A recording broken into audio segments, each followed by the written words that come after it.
Most people have never voted for BlackRock. Yet this one company may have more control over your life than your own government. It decides how markets move. It shapes global policies. It influences presidents without ever needing a single campaign. And it quietly sits on top of trillions that can tilt entire economies in any direction. What makes this even more unsettling is how little the public knows about it. You never see BlackRock on the evening news. You never hear its name during elections. But its fingerprints appear on everything from your rent to your food prices to the companies that dominate your city. A single firm is now intertwined with banks, governments, militaries, and critical infrastructure from one continent to the next. It manages so much of the financial world that entire countries depend on its decisions to stay afloat. Yet no one voted for the people who run it. No one elected them. No one truly understands how much influence they hold. This is the story of how BlackRock rose from nothing to a force that presidents fear and global markets obey. A story that begins with one man who refused to accept an ordinary life, and what he built will make you question who really runs the world. But to understand how BlackRock reached this level of control, we need to go back to the moment that started everything. You said? Larry Fink's rise from nobody to global power broker ***. Larry Fink did not grow up anywhere near power. He was the son of a shoe seller with no connection to the elite world he dreamed about. But from a young age, he wanted influence. Real influence. The kind that puts your name in rooms where presidents sit. While most teenagers worried about school or friends, Larry studied people who shaped nations. He wanted to understand how powerful men rose from nothing. He wanted that for himself. So he entered UCLA as a political science student. Politics seemed like the perfect road toward the life he imagined. But something unexpected happened. An elective real estate class grabbed his attention. Suddenly he became obsessed with the world of finance. Not elections. Not speeches. Money and the control that came with it. He left politics behind and pushed himself into the financial world with a new goal. Become rich. Become untouchable. Become feared. Wall Street became the stage for his ambition. At First Boston, he discovered a financial weapon that would change everything. Mortgage-backed securities, a new idea at the time. A way to turn home loans into something that could be sliced, sold, and multiplied. Larry mastered it faster than anyone. The money poured in. Clients praised him. Coworkers envied him. He rose to the top at a speed no one expected. But success turned into ego, and ego turned into blindness. Larry placed a massive trade based on interest rates. He believed the market would move in his favor. He even bought a hedge to protect himself. He felt unstoppable. Then everything collapsed. The market moved the opposite way. His calculations were wrong. His hedge was flawed. The loss was enormous. A $100 million mistake. His reputation was shattered overnight. People stopped talking to him. First Boston pushed him out. For most people, this would have been the end. For Larry, it became the moment that changed his life. Failure filled him with a cold clarity. Risk had destroyed him. So he made a promise to himself. He would learn to understand risk better than anyone else alive. He would turn risk into a weapon. That decision created the foundation for the empire he would build later. An empire that would quietly spread into governments, banks, and global systems. But first, Larry needed a way to rebuild. And the idea that would rescue him was about to pull him back into the game. The birth of BlackRock, and the software that controls Wall Street *** BlackRock. After losing everything, Larry refused to disappear. He gathered 8 people who still believed in his vision. 8 people willing to follow a man who had just destroyed his career. It was a strange choice. But great empires often start with people who can see past the smoke. Larry met with Stephen Schwarzman from Blackstone, a giant in the private equity world. A man who understood opportunity when he saw it. He gave Larry $5 million to start a new firm. Larry accepted half the ownership in exchange. The partnership created something the world had never seen before. BlackRock. From day one, Larry built it around one obsession: risk. He wanted to understand every possible danger in the market before it happened. He wanted a system that could predict the future by simulating every disaster imaginable. So BlackRock created a tool. A tool that would one day become the central brain of global finance. They called it Aladdin. At first, it looked like a simple analytic program. But it quickly evolved into something far more powerful. Aladdin could scan market data in real time. It could run thousands of scenarios in seconds. It could tell you what would happen if interest rates moved by the smallest amount. It could detect hidden risks in massive portfolios that even experts could not see. Clients loved it. Banks trusted it. Governments soon relied on it. Even BlackRock's biggest rivals used it to manage their own portfolios. And this is where the quiet shift happened. BlackRock did not just manage money anymore. It managed the very information that the financial world needed to breathe. Aladdin tracked trillions across global markets. It watched mortgages. It watched stocks. It watched bonds. It watched the movements of entire economies. If the financial world was a body, Aladdin became the nervous system. It felt every signal. It predicted every reaction. It warned BlackRock long before danger reached anyone else.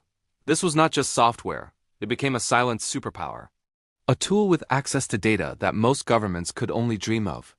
A tool that institutions became dependent on without even realizing it. Larry now had something stronger than money. He had information.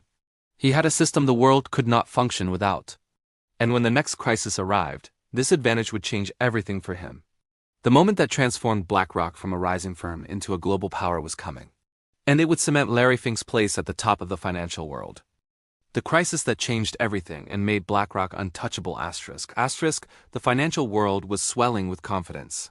Mortgage-backed securities were everywhere. Banks loved them. Investors trusted them. No one questioned the danger buried inside them. Then the market snapped. Homeowners stopped paying. Loans failed. Banks panicked. Portfolios collapsed in slow motion. The entire system began to crack open. Wall Street went into a free fall. Bear Stearns imploded. Lehman Brothers died overnight. The panic spread through every corner of the economy. People feared the whole system would break. But BlackRock was strangely calm. They had limited exposure. Their risk models had warned them early. Aladdin had seen the danger long before anyone else took it seriously. While others drowned, BlackRock stayed afloat. And that survival turned Larry into the most valuable person in the financial world. Someone had to clean up this broken system. Someone had to evaluate toxic assets. Someone had to tell the government how bad the damage really was. There was only one firm capable of doing it. The Federal Reserve called Larry Fink. Treasury officials called him. Regulators called him. He became the private advisor behind the largest rescue mission in modern history. Every day, Larry spoke directly with the most powerful people in the country. He gave them strategies. He gave them numbers. He gave them a blueprint for stopping the collapse. BlackRock was no longer just another firm. It had become the emergency doctor for the entire financial system. And once you become the doctor that saves everyone, people never stop calling you. The crisis destroyed competition. It destroyed trust in banks. But it made BlackRock essential. It showed governments that the only thing more dangerous than letting BlackRock in was leaving BlackRock out. Larry walked out of that disaster with two things that mattered more than money: influence and dependence. From this moment forward, when markets shook, when banks trembled, when governments needed answers, they called one name first: BlackRock. And that new power would protect them when the next threat appeared. A threat not from markets, but from regulators. And Larry had a plan for that too. The loopholes that let BlackRock escape every regulation ***. After the crisis, Washington finally woke up. Politicians promised to punish Wall Street. They promised to stop another meltdown. They promised strict rules for the biggest firms. The Dodd-Frank Act became their weapon. It created a list of companies considered too big to fail. These companies faced intense supervision. They needed huge amounts of cash reserves. They lived under constant regulatory pressure. Banks hated it. They had to shrink their operations. They had to cut risk. They had to answer to regulators who watched every move. But while banks were being squeezed, BlackRock watched quietly. They knew something important. They did not want to be placed on that list. They did not want those rules. They did not want that weight. So Larry Fink made a move that changed everything. He launched one of the most aggressive lobbying campaigns in modern finance.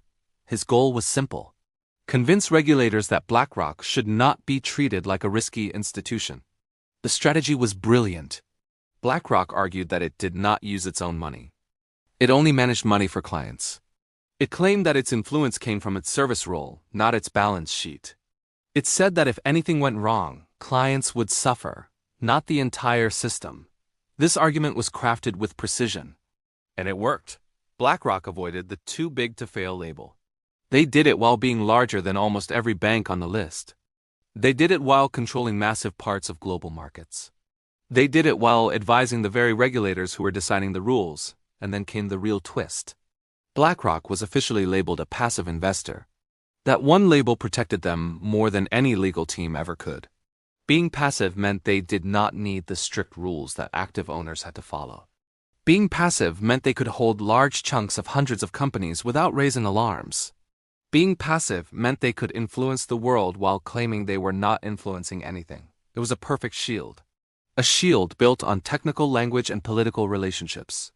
A shield that let them grow faster than every regulated rival. While banks struggled under new laws, BlackRock expanded across industries. While others were forced to step back, BlackRock stepped forward. While regulators watched everyone else, BlackRock moved freely. Larry had created a system where BlackRock held enormous power without carrying any of the legal burdens that came with that power. He had turned regulation into an advantage. He had slipped through the cracks that crushed everyone else, and this was not luck. It was strategy. A strategy that would grow even stronger when BlackRock found a new way to extend its influence. Not through markets, through governments themselves. The next step in their rise would be even more stunning. The global revolving door between BlackRock and government's *** power grows faster when the people who write the rules are the same people who benefit from them. BlackRock understood this early. So they built a quiet bridge between their offices and the most important seats in government. It began slowly. One former regulator joined BlackRock, then another, then another. People who once enforced rules now worked inside the firm that wanted those rules softened. Then the movement reversed. BlackRock employees started stepping into high government positions: Treasury, the Federal Reserve, the Securities and Exchange Commission, places that decide how the entire financial world functions. By 2020, more than 100 people had moved between BlackRock and U.S. government institutions. It was no longer a coincidence, it was a pattern. A system, a revolving door that kept turning. This strategy was genius. People who left BlackRock carried insider experience into government. People who left government carried regulatory knowledge into BlackRock. Each side helped the other. Each side gained influence. BlackRock never needed to shout. They never needed to threaten. Their people were already in the room. They already understood the rules. They already understood how to shape new rules in ways that benefited the company. The influence was not limited to the United States. It spread across Europe. It spread into central banks. It spread into global institutions that guide the financial policies of entire regions. In Germany, it went even further. The man who became chancellor once held a top position at BlackRock. The leader of Europe's most powerful economy had direct ties to the world's largest asset manager. No election campaign could have given BlackRock a stronger connection than that. Even national infrastructure banks were shaped by BlackRock advisors. Laws were written using frameworks they suggested. Public money was directed through systems they helped design. Governments leaned on BlackRock for guidance while BlackRock gained deeper access to public strategy. It created a world where the biggest decisions were influenced by people who had passed through the same corporate doorway. A world where financial policy and corporate ambition slowly merged. Critics warned about it. They said this level of access made true oversight impossible. They said regulators would hesitate to challenge a firm that could one day employ them. They said the line between public service and private interest was disappearing, and they were right. By the time anyone realized how much influence BlackRock had accumulated, it was already too late. The revolving door had built an invisible network. A network strong enough to protect BlackRock from real scrutiny. A network powerful enough to help them move toward their next goal. Because Larry Fink was not satisfied with control over money, he wanted control over something much bigger. Something that shapes every daily life on the planet, infrastructure, and that move would take BlackRock into a territory where no financial firm had ever gone before. The turning point, how BlackRock took control of the world's infrastructure ***. For years, BlackRock focused on markets, stocks, bonds, indexes, things most people never see, things most people never think about. But Larry Fink saw something else. He saw a world breaking apart.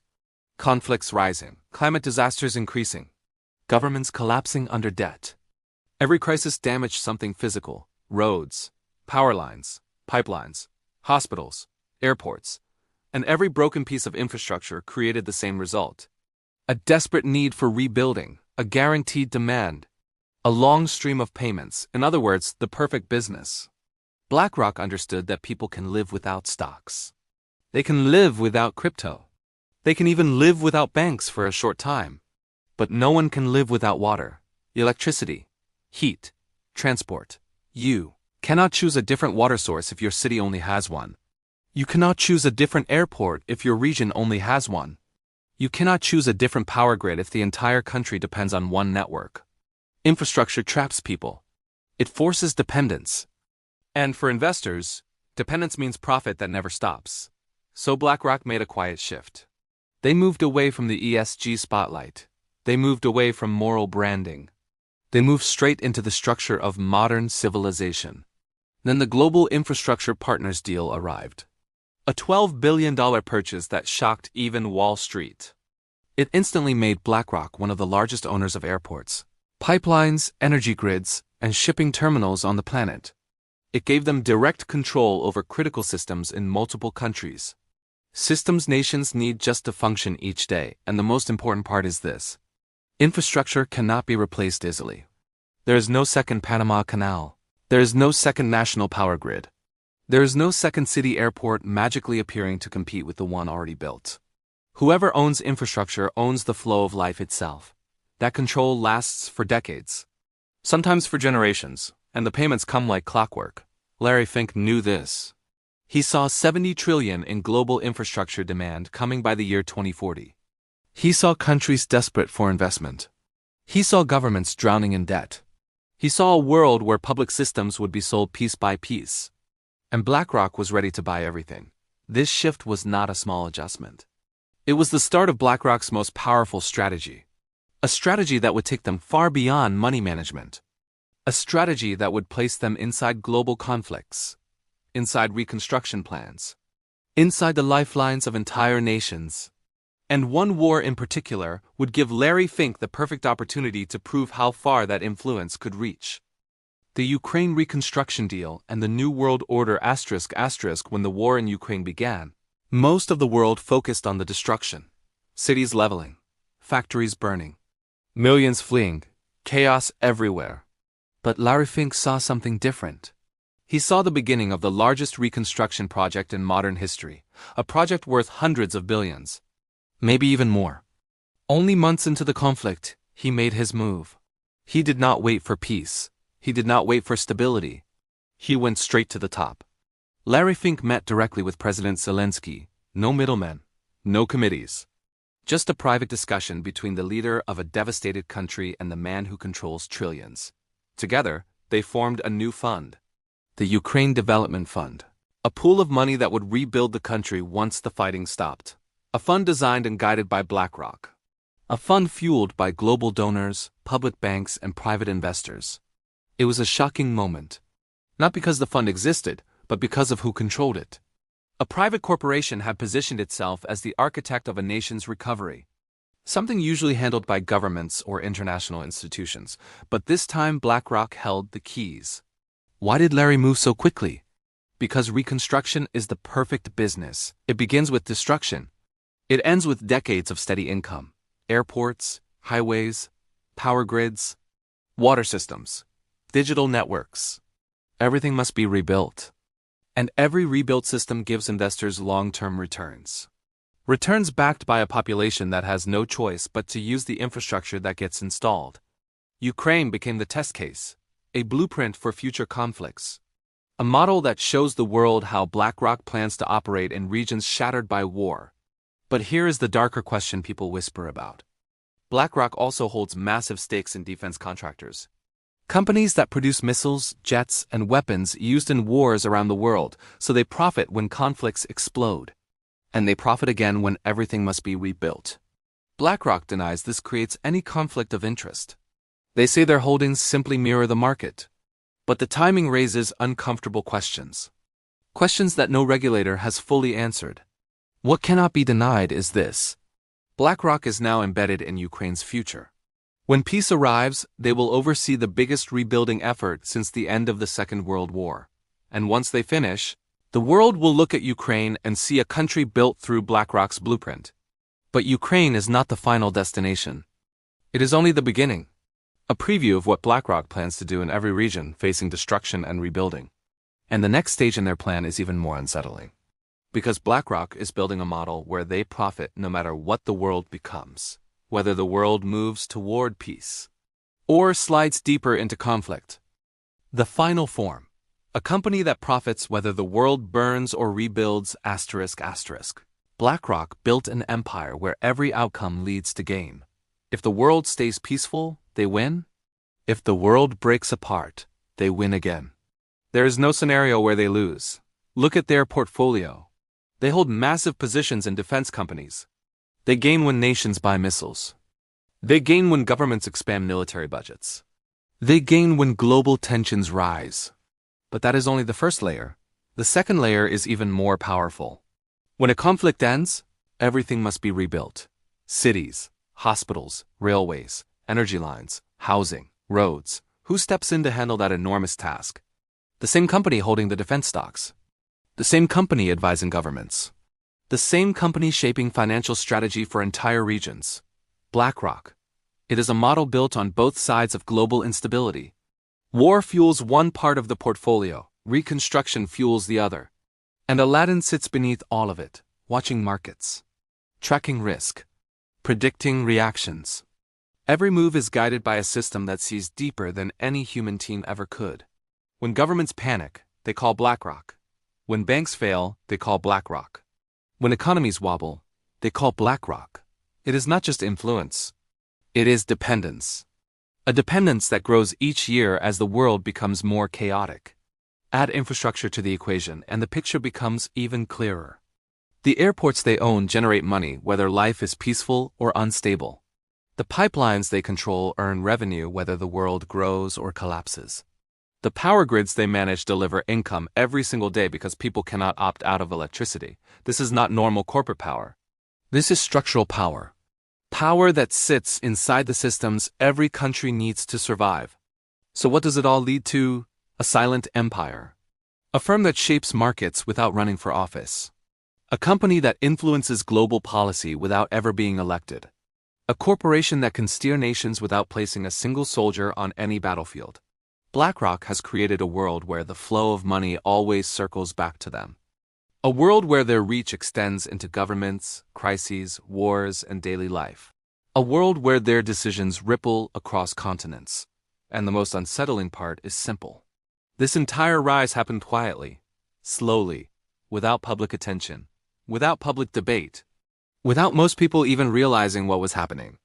Which leaves one final question. If a company can profit no matter what direction the world moves, who really holds the influence? The governments you vote for? Or the firm that holds the systems those governments depend on? That question changes everything. Most people will never see BlackRock's name on a ballot. They will never debate its policies. They will never choose its leaders. Yet its influence shapes their daily lives more than they realize. It sits inside pension funds. It sits inside mortgages. It sits inside the markets that rise and fall each day. It sits inside the systems that keep modern life running. BlackRock became powerful not by force, but by quiet necessity. Governments leaned on it. Banks leaned on it. Entire economies leaned on it. Until the world reached a point where stepping away seemed impossible. Whether this power is good or dangerous depends on how you view a world run by corporations instead of elected leaders. Some see BlackRock as a stabilizer. Some see it as a silent threat. Most people see it as something they still do not fully understand. But one truth stands above all the noise. BlackRock did not rise through chance. It rose because the world kept giving it more responsibility than any company should ever hold. And with every new crisis, that responsibility grows. So the real question is not how BlackRock became so powerful. The real question is who will challenge that power. And what happens if no one ever does?